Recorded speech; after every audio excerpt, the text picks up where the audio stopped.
Hello again, everybody. Diamond Jim's finally back, coming at you with another video about some card pickups at a show and a mail day. And the first four things I'm going to show you I picked up at a show back on August 13th in St. Louis at the Orlando show. There's two big shows in St. Louis. There's one on the northwest side by the airport, and this is the one on the south side off of Interstate 55.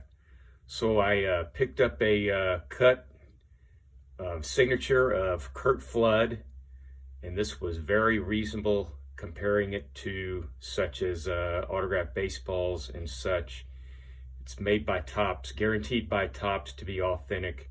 And I tell you what, a lot of guys that are playing today owe this guy a lot of credit because he made them a lot of money. Moving on, we have well, if the glare's probably getting to us there, we have a PSA autograph of Hank Aaron, all-time leading home run hitter if you don't count Barry Bonds. If you take away all of Hank Aaron's home runs, he still has more than 3,000 hits. In fact, if he was active, if you take away all his hits, all his home runs, and just count his hits, he'd be the second highest amount of hits of an active player, with only Miguel Cabrera ahead of him. Also picked this up. Wasn't counting on picking this card up, but it just looks so good, and it pictures a couple Hall of Famers that are pictured on the card as Cardinals.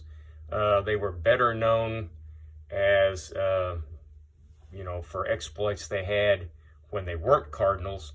Although here's Miller Huggins on the front. Now this is a T201 Mecha double folder, kind of like a forerunner of the 1955 Topps double headers.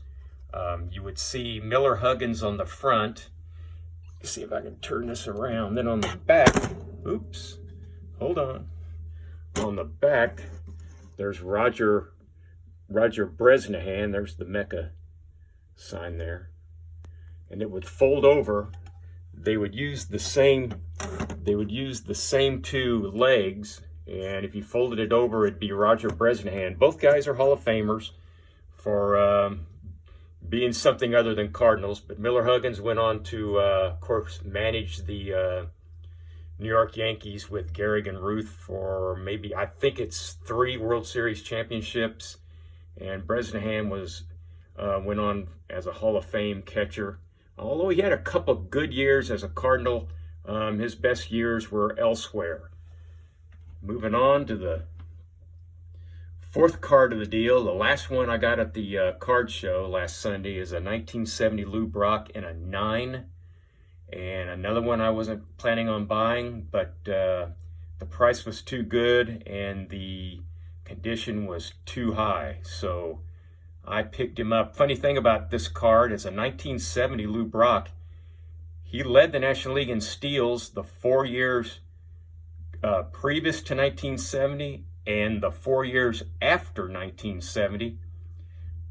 The person that led the National League in steals in 1970 was Bobby Tolan, and he was signing autographs at the show. I picked this up, so that's interesting. And then a mail day today,